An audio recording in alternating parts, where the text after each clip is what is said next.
কক্সবাজারে কোন জায়গা থেকে কত টাকা ভাড়া, কোন জায়গা থেকে কেমন ভাড়া, এটা আমাদের জানা নাই। আপনি বাস স্ট্যান্ড থেকে আসবেন, বিমানবন্দর থেকে আসবেন, অথবা আপনি রেল স্টেশন থেকে আসবেন, এই সুগন্ধা পয়েন্ট অথবা কলাতলিতে যেখানে যান না কেন, আপনি কিন্তু ভাড়া জানেন না। বার্মিস মার্কেট, সুটকি পল্লী, হিমছড়িয়া, ইনানি, পাটোয়ার টেক, এইগুলো যেতে আপনার কত টাকা খরচ হবে, এটা লোকাল ভাড়া কত, বা আপনার টেকনাফ যেতেও আপনার লোকাল ভাড়া কত, কোন জায়গা থেকে কত টাকা ভাড়া, এটা কিন্তু জানা নেই। তা আজ আপনাদের এই বিস্তারিত কোথায় কত টাকা ভাড়া সবই বলবো। তা সম্পূর্ণ ভিডিওটি দেখুন, আশা করি আপনাদের ভাড়া বিষয়ে কোনো ধরনের প্রশ্ন থাকবে না ইনশাল্লাহ। তো চলুন শুরু করা যাক। প্রথমে আপনাদের শুরু করি যেটা সকলের বেশি চাহিদা, সেটা হচ্ছে বাস স্ট্যান্ড থেকে। আপনি যখন বাস স্ট্যান্ড থেকে সুগন্ধা অথবা কলাতলিতে আসবেন, ভাড়া কত? আপনি যদি বাস স্ট্যান্ড থেকে কলাতলি ডলফিন মোড়ে আসেন, সেক্ষেত্রে ভাড়া নিবে হচ্ছে 10 টাকা। আর আপনি যদি সুগন্ধা পয়েন্টে আসেন, তাহলে ভাড়া নিবে হচ্ছে 20 টাকা। আপনি লাবণীতে গেলে অথবা 25 টাকা নিবে, অথবা সেই 20 টাকা। এবার বলবো আপনাদের রেলওয়ে স্টেশন থেকে ভাড়া কত। আপনি যদি রেলওয়ে স্টেশন থেকে ডলফিন মোড়ে আসেন, সেক্ষেত্রে ভাড়া হচ্ছে 20 টাকা। আপনি যদি সুগন্ধা পয়েন্টে আসেন, সেক্ষেত্রে স্যার 30 টাকা। আর আপনি যদি লাবণীতেও নামেন, সেক্ষেত্রেও 30 টাকা। এবার বলবো আপনার এয়ারপোর্ট থেকে ভাড়া কত। এয়ারপোর্ট থেকে গুণগাছতলা আপনার 10 টাকা ভাড়া। এরপর হচ্ছে গুণগাছতলা থেকে আপনার সুগন্ধা পয়েন্ট বা কলাতলি, যেখানে ডলফিন মোড়, যেখানে নামেন না কেন, আপনার 10 টাকা ভাড়া। এয়ারপোর্ট থেকে টোটাল ভাড়া হচ্ছে 20 টাকা। সকলে কিন্তু বাস স্ট্যান্ড, রেলওয়ে স্টেশন, বিমানবন্দর, তিনটা মাধ্যমেই কিন্তু দর্শনার্থী আসে। এই তিনটা জায়গার ভাড়া কত, মানে তিনটা জায়গা থেকে আসতে ভাড়া কত লাগে আপনারা জানালাম। এটা হচ্ছে আপনার ইজি বাইক সিএনজিতে আসতে এইরকম ভাড়া আপনার নিবে। এর উপর ডিপেন্ড করে আপনি রিজার্ভ নিতে পারেন, অথবা আপনি লোকালও আসতে পারেন। এটা গেল। এবার আপনাদের বলবো বিভিন্ন জায়গায় যেতে আপনার কত টাকা ভাড়া হয়। যেমন বার্মিস মার্কেট, সুটকি পল্লী, হিমছড়িয়া, ইনানি, পাটোয়ার টেক, এইগুলো যেতে আপনার কত টাকা খরচ হবে, এটা লোকাল ভাড়া কত, বা আপনার টেকনাফ যেতেও আপনার লোকাল ভাড়া কত। আজ আপনাদের সেই লোকাল ভাড়াগুলো আমি বলছি। যাই হোক, এবার আপনাদের বলবো বার্মিস মার্কেটে যেতে আপনার কত টাকা ভাড়া লাগে। আপনি সুগন্ধা অথবা কলাতলি যেখান থেকে ইজি বাইক সিএনজিতে ওঠেন না কেন, আপনার বার্মিস মার্কেটে যেতে আপনার 20 টাকা খরচ হবে। ম্যাক্সিমাম গাড়িগুলোই আপনার ওই বার্মিস মার্কেটে ওই দিকেই যায়, মানে শহরের দিকেই।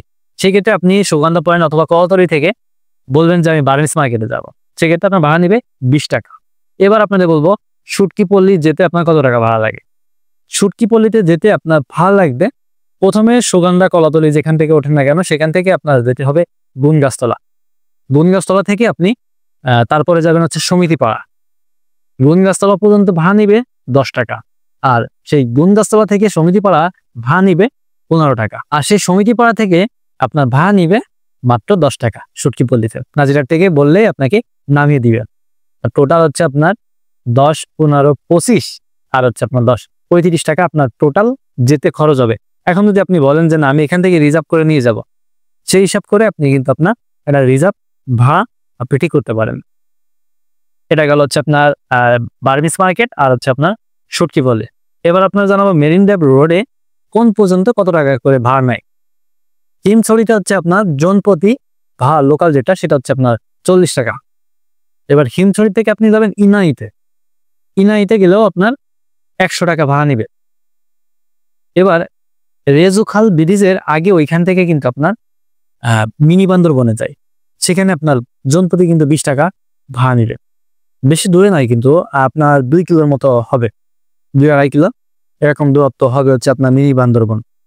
কিন্তু অনেকে বলে থাকে যে অনেক দূরে, যাই হোক এরকম 20 টাকা বা 25 টাকা আপনার কাছ থেকে নিল। ইনানি পর্যন্ত হচ্ছে 100 টাকা। ইনানি পরে হচ্ছে আপনার পাটোয়ার টেক, পাটোয়ার টেকে আপনার ভাড়া নিবে 120 টাকা জনপ্রতি। এবার আপনি যদি এখান থেকে আপনি টেকনাফে যান, সেক্ষেত্রে আপনার ভাড়া নিবে 200 টাকা অথবা 220 টাকা। আপনি যদি বাসে যান, যেগুলো মিনি বাস আছে, সেগুলোতে যদি আপনি যান, সেক্ষেত্রে আপনার ভাড়া নিবে 200 টাকা করে। এই হচ্ছে আপনার টেকনাফ পর্যন্ত ভাড়া। 6 নম্বর ঘাটের থেকে মহেশখালী যায়, এই মহেশখালী যেতে আপনার কত টাকা খরচ হবে। আপনি মহেশখালী জাহাজে যেতে পারেন, আপনি স্পিড বোটে যেতে পারেন, আবার ট্রলারেও যেতে পারেন। সেক্ষেত্রে স্পিড বোটে ভাড়া নেয় 1 নম্বর ঘাটে হচ্ছে 100 টাকা, 2 নম্বর ঘাটে হচ্ছে 130 টাকা। আপনি যদি ট্রলারে যান, সেক্ষেত্রে আপনার ভাড়া নিবে। আপনি যদি জাহাজে যান, সেক্ষেত্রে আপনার ভাড়া লাগবে মাত্র। যাই হোক, এটা গেল আপনার মহেশখালীর ভাড়া। এবার মহেশখালী আপনার ঘাটে যাওয়ার পরে ওইখান থেকে কত টাকা ভাড়া আপনার, মহেশখালী ওইখানে যাওয়ার পরে কোন জায়গা থেকে কত টাকা ভাড়া, কারণ ওইখানে গেলে আপনার যত সমস্যা, মানে আপনাকে এমন ভাবে দেখাবে বা এমন ভাবে বলবে যে আপনার ভাড়া অনেক বেশি আর দূরত্বও অনেক বেশি। কিন্তু আপনি ওই 1 নম্বর ঘাট বা 2 নম্বর ঘাট যেখানে যান না কেন, 2 নম্বর ঘাট হচ্ছে শুটিং ব্রিজ, আর 1 নম্বর ঘাটের যে ব্রিজটা পার হবেন, পার হওয়ার পরপরই আপনি দেখবেন ওখানে শুটকি পল্লী। আর এছাড়াও অনেক জায়গায় ছোটখাটো ভাবে অনেক জায়গায় শুটকি শোকায়, বাট ওইটা হচ্ছে আপনার শুটকি মার্কেট এবং শুটকি পল্লী। আর ওই শুটকি পল্লীর পাশেই রয়েছে আপনার বৌদ্ধ মন্দির, যেখানে ভিতরে কিন্তু প্রবেশ করা যায় না, আর মানে পূজা ব্যতীত কোনো প্রবেশ করা যায় না। আর ওই শুটকি পল্লীতে হচ্ছে আপনার সকালবেলা আপনার কিন্তু মিষ্টি পানের হাট বসে। এবার আপনাদের ওইখান থেকে আপনি যদি স্বর্ণ মন্দিরে যান, কারণ এখানে দেখার মতো শুধুমাত্র ওই বৌদ্ধ মন্দির, স্বর্ণ মন্দির, আদিনাথ মন্দির, শুটকি পল্লী এগুলোই আছে। এখন আপনি শুটকি পল্লী থেকে আপনি যদি স্বর্ণ মন্দিরে যান, আপনার ভাড়া নিবে 15 টাকা করে, জন প্রতি আপনার 15 টাকা করে, অনেক সময় 10 টাকা করেও নাই। এবার আপনার স্বর্ণ মন্দির থেকে আপনি আদিনাথ মন্দিরে যাবেন, স্বর্ণ মন্দির থেকে আদিনাথ মন্দির আপনার ভাড়া হচ্ছে 20 টাকা করে। এবার আদিনাথ মন্দিরে ওইখান থেকে আপনি কিন্তু চাইলে ওইখানে যদি আপনি গাড়িতে করে আপনি শুটিং ব্রিজটা দেখতে চান, আপনি দেখলেন 10 টাকা খরচ করে আপনি ওইটা আপনি করলেন, মানে ইজি বাইক অথবা সিএনজিতে বা রিক্সায় আপনি গেলেন, জন প্রতি 10 টাকা করে। আর আপনি যদি চান যে না আমি শুটিং ব্রিজটা আমি হেঁটে হেঁটে যাবো, আপনি চাইলে হেঁটে হেঁটে যেতে পারেন। ভাড়া হচ্ছে এই। আর আপনি যদি রিজার্ভ করে নেন, সেক্ষেত্রে বলবে যে আপনার 300, 400, 500, 600, 700 এরকম ভাবে আপনার যার কাছ থেকে যা নিয়ে পারে। তবে আপনার দেখেন আপনি খরচ হচ্ছে কত, এখানে হচ্ছে 15 টাকা আর ওইখানে হচ্ছে আপনার 20 টাকা, এ হচ্ছে আপনার খরচ, মানে এটা হচ্ছে 35 টাকা আপনার যাইতে খরচ, আবার আইতে আর আপনার জন প্রতি আপনার খরচ হবে যদি আপনি লোকাল ভাবে যান। যাই হোক, আপনাদের বিস্তারিত সকল ভাড়া সম্পর্কে জানালাম। যদি ভিডিওটি ভালো লেগে থাকে অবশ্যই একটা লাইক করবেন এবং চ্যানেলটিকে সাবস্ক্রাইব করতে ভুলবেন না। আপনার একটা সাবস্ক্রাইব আমার ভিডিও করা অনুপ্রেরণা, তাই রিকোয়েস্ট করবো একটা সাবস্ক্রাইব করার জন্য। আর হ্যাঁ, আপনাদের যদি হোটেল বুকিং এবং কক্সবাজার ভ্রমণ প্যাকেজ কিংবা একজন ভ্রমণ গাইড প্রয়োজন, সেক্ষেত্রে অবশ্যই আপনারা স্ক্রিনে থাকা নাম্বারে মেসেজ করুন।